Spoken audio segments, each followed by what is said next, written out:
अऊज़ु बिल्लाहि मिनश्शैतानिर्रजीम बिस्मिल्लाहिर्रहमानिर्रहीम। अन आइशा रज़ियल्लाहु अन्हा अन्ना रजूलस्तअज़न अला नबी सल्लल्लाहु अलैहि वसल्लम फ़क़ाल अज़नऊ लहू बिइस अख़ू अशीरतिन मुत्तफ़क़ अलैह। बयान चल रहा था ग़ीबत के बाद जायज़ सूरतों का बयान कि वो कौन सी जायज़ सूरतें हैं जहाँ पर ग़ीबत की जा सकती है। वो 6 उमूर बताए, 6 जगह बताए जहाँ पर ग़ीबत की जा सकती हैं। और अब उनकी हदीस आप सुनिए। हज़रत आइशा रज़ियल्लाहु ताला अन्हा बयान करती हैं कि एक आदमी ने नबी करीम सल्लल्लाहु अलैहि वसल्लम से अंदर आने की इजाज़त तलब की, तो आपने फरमाया इसको इजाज़त दे दो, ये अपने ख़ानदान का सबसे बुरा आदमी है। इस रावी को, इस हदीस को सही मुस्लिम और सही बुखारी के अंदर नक़ल किया है, रिवायत किया है। ये मुत्तफ़क़ अलैह हदीस है कि इसके अंदर अल्लाह के रसूल सल्लल्लाहु अलैहि वसल्लम से एक आदमी इजाज़त तलब कर रहे हैं घर के अंदर आने की, और हज़रत आइशा अल्लाह ताला पूछ रही हैं कि एक आदमी अंदर आने की इजाज़त तलब कर रहे हैं, क्या उनको इजाज़त दूँ या नहीं दूँ। तो अल्लाह के रसूल सल्लल्लाहु अलैहि वसल्लम सबसे पहले क्या आगाह किया कि ये अपने कबीले, अपने ख़ानदान में सबसे बुरा आदमी है। मालूम ये चला कि अगर कोई आदमी ज़ाहिरी तौर पर बुरा आदमी हो, ख़तरनाक आदमी हो, उसका ज़ाहिरी तौर पर ज़ाहिर करना यह हर इंसान के ऊपर ज़िम्मेदारी होती है कि भाई ये बहुत चालाक आदमी है, चालाकबाज है, फ़रेब धोखा देने वाला आदमी है, मक्कार आदमी है, आप इससे बच कर रहिएगा, ताकि कोई आदमी उसके धोखे में, उसके फ़रेब में, उसकी मीठी मीठी बातों में ना आए, ताकि कोई किसी को, कोई उसके ज़रिए से किसी को नुकसान ना पहुँचे। दूसरी हदीस हज़रत आइशा रज़ियल्लाहु ताला से रिवायत है कि रसूलुल्लाह सल्लल्लाहु अलैहि वसल्लम फरमाया, मेरा गुमान है कि फ़ला फ़ला आदमी हमारे दीन की किसी बात को नहीं जानता। इस हदीस के एक रावी लेस बिन साद फरमाते हैं, वो दोनों क्या थे? मुनाफिक थे, जिनके बारे में रसूलुल्लाह सल्लल्लाहु अलैहि वसल्लम ने ज़िक्र फरमाया। इस आयत के अंदर, इस हदीस के अंदर मालूम चला कि अगर कोई मुनाफिकीन है तो मुनाफिकीन चालबाज होते हैं, धोखा देने वाले होते हैं, और एक दूसरे को जो है तकलीफ़ देने वाले होते हैं। तो उनको आगाह करना, उनसे आगाह करना, तो ये हर मुसलमान का फ़रीज़ा बनता है कि ये ऐसा इंसान है, आप इससे बच कर रहिएगा। ये हर इंसान का वो बनता है। हज़रत फ़ातिमा बिन्ते क़ैस रज़ियल्लाहु अन्हा बयान करती हैं, फरमाती हैं कि मैं नबी करीम सल्लल्लाहु अलैहि वसल्लम की खिदमत में हाज़िर हुई और कहा कि अबू जहम और हज़रत मुआविया ने मेरे लिए निकाह भेजा है। किसके पास आई? अल्लाह के रसूल सल्लल्लाहु अलैहि वसल्लम के पास आई कि अल्लाह के रसूल सल्लल्लाहु अलैहि वसल्लम, हज़रत जहम ने और हज़रत मुआविया ने मुझे दोनों ने निकाह भेजा है, अब मैं किसका निकाह कबूल करूँ? एक मशवरा लेने अल्लाह के रसूल के पास आई कि मैं इन दोनों निकाह भेजा है एक वक्त में, अब मैं ये कंफ्यूज हूँ कि मैं इनके अंदर से अच्छा कौन है, मैं किसका निकाह अपने लिए कबूल करूँ। अल्लाह के रसूल सल्लल्लाहु अलैहि वसल्लम फरमाया, मुआविया मुफलिस आदमी है, हज़रत मुआविया मुत्तकी आदमी है, बेशक उसके पास माल नहीं है, दौलत नहीं है, लेकिन वो अच्छा आदमी है। लेकिन हज़रत जहम ये ख़तरनाक आदमी है, इससे बच कर रहिएगा। हदीस का अल्फाज हैं इसी हदीस के अंदर कि इसकी जो लाठी है वो कंधे पर नहीं रुकती। मालूम ये चला कहते जहम औरतों को ज़्यादा मारा करता था, और एक हदीस के अंदर है कि ये अपनी लाठी को कंधे से नहीं उतारते थे। मालूम ये चला कि ये बहुत ज़्यादा सफ़र में रहता था।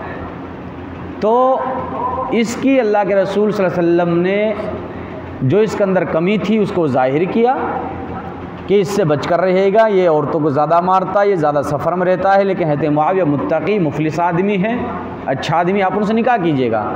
मैंने आपको बतलाया अगर कोई शादी के बारे में कोई मशवरा लेता है तो आप उसकी, जिसके बारे में आपसे पूछा जा रहा है, अगर उसके अंदर कोई बुराई है, कोई ख़ता है, आप उसको ज़ाहिर करें ताकि आगे चलकर उसके सामने वो बीमारियाँ ना आएँ, वो ख़राबियाँ उसके सामने ज़ाहिर ना हों कि इसका हमने बताया नहीं, ये बीमारी थी इसके अंदर, हमने पूछा था तुमसे, तो इसलिए छुपाओ नहीं, बता दो जो कुछ बीमारी है।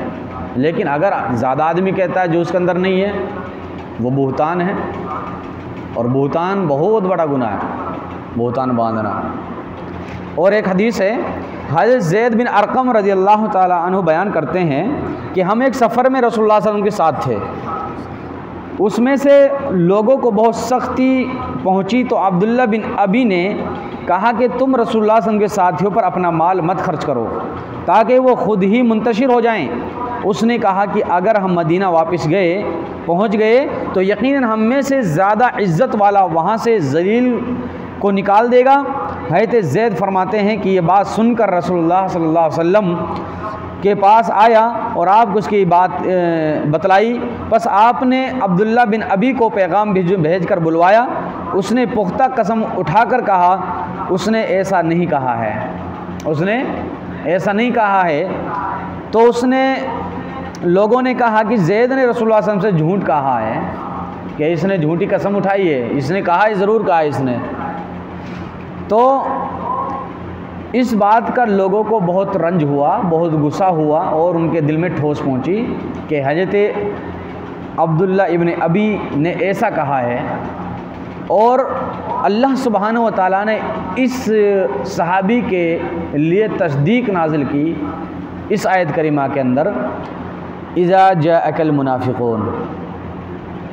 ये हज़रत अब्दुल्ला इब्न अबी का काम नहीं है, ये किसका काम है? ये मुनाफिकीन का काम है। हज़रत अब्दुल्ला इब्न अबी ने ये बात अपनी ज़बान से नहीं कही है, बल्कि इसने सुनी किससे? मुनाफिकीन से, और उसका ज़िक्र किया रसूलुल्लाह सल्लल्लाहु अलैहि वसल्लम से।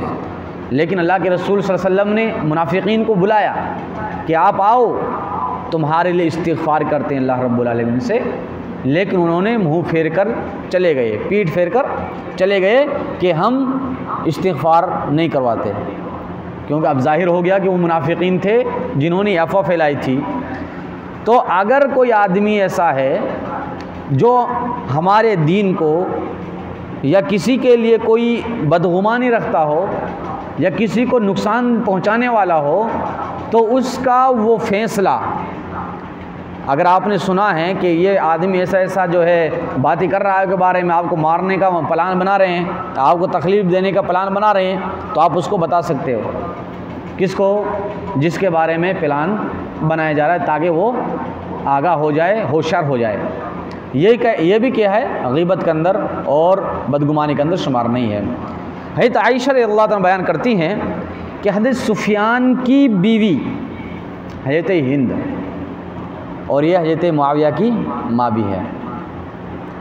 हज़रत सुफियान की बीवी हज़रत हिंद नबी करीम सल्लल्लाहु अलैहि वसल्लम के पास आती हैं और कहती हैं, अल्लाह के रसूल सल्लल्लाहु अलैहि वसल्लम, हज़रत सुफियान बड़ा बख़ील आदमी है, कंजूस आदमी है, वो मुझे मेरे बच्चों का पूरा ख़र्चा नहीं देता है।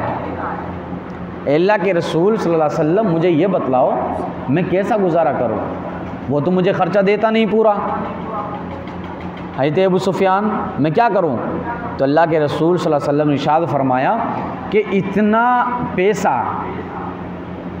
इतना माल उसकी जेब से बिना पूछे आप निकाल सकती हैं, उसके माल से निकाल सकती हैं जितने में आपके अपना बच्चों का और तुम्हारा ख़र्चा चल सकता हो। बिना पूछे, बिना इजाज़त के आप अपनी शोहर के जेब से, उसके माल से इतना पैसा निकाल सकती हैं। इसके अंदर दो चीज़ें आप ज़ाहिर हुई। एक तो किसी मुफ्ती के पास जाकर या किसी आलिम के पास जाकर मियाँ बीवी एक दूसरे की सारा भांडा फोड़ सकती है कि ये ऐसा मुझसे करता है, मैं क्या करूं, है ना। मसला पूछने के लिए एक दूसरे की गीबत कर सकती हैं, वो गीबत के अंदर शुमार नहीं होगा।